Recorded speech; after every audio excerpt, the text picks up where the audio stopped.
Համագումարի բացման օրը բացվեց նաև Սուրբ Էջմիածնի միաբանը 19-ից 20-րդ դարերում լուսանկարչական եւ արխիվային փաստաթղթերի ցուցահանդեսը։ Նույն թեմայով Արարատ Քահանա Պողոսյանը բանախոսություն կարդաց համագումարի մասնակիցների համար։ Ցուցահանդեսում ամփոփված փաստագրական նյութը էջմիածնական ականավոր միաբանների, հայրապետների մասին է։ Նրանց գործունեությունն անջնջելի հետք է թողել թե մայրաթոռի, թե հայ ժողովրդի պատմության մեջ։ Նրանք ոչ միայն հոգևորականներ են եղել, այլև հայտնի մտավորականներ ու գիտնականներ։ Գևորգ IV կաթողիկոսը հիմնադրել է նոր շրջանում Հայաստանի առաջին բարձրագույն ուսումնական հաստատությունը Գևորգյան հոգևոր ճեմարանը։ Այստեղ կրթվել են ոչ միայն ժամանակի հոգևորականները, այլև ապագա գրողներ, ուսուցիչներ, երաժիշտներ, պատմաբաններ, հանրային գործիչներ։ 19-րդ դարի վերջին եւ 20-րդ դարի սկզբին հատկապես Սուրբ Էջմիածնի միաբանությունը, որը կարևոր ներդրում ուներ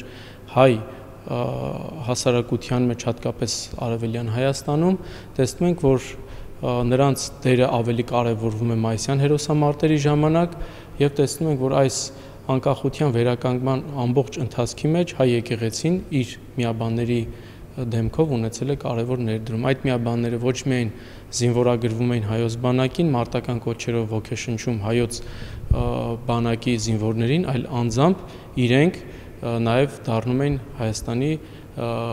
մասնակից էին դառնում Հայաստանի ղեկավարմանը։ Էջմիածնի միաբան Գարեգին Հովսեփյանը նշանավոր հայագետ էր, մայրաթոռի թանգարանային հավաքածուի ստեղծողներից մեկը։ Գևորգ VI կաթողիկոսը 1940-ականներին կարողացել է մեղմացնել հայ եկեղեցու հանդեպ Խորհրդային Միության հալածանքը, վերաբացել փակված ճեմարանը, կրկին հրատարակել հայագիտական ամսագիրը։ Ցուցադրված նմուշների մեջ է հայրապետի խնդրագիրը Ստալինին։ Վրա հասած Երկրորդ համաշխարհային պատերազմը եւ հայրենական պատերազմը փոքր-ինչ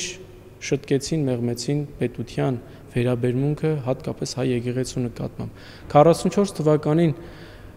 հայ եկեղեցու ազգընտիր տեղակալ Գևորգ Չորեքյանին հաջողվեց անձնական հանդիպում ունենալ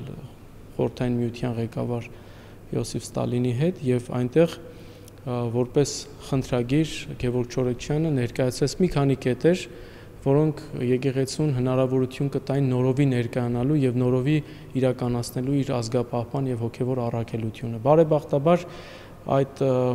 օրերին տեղի ունեցող Խորհրդային Միության շուրջ տեղի ունեցող եւ պատերազմական իրավիճակը այնպիսին էր, որ պետության ղեկավարը հասկացավ, որ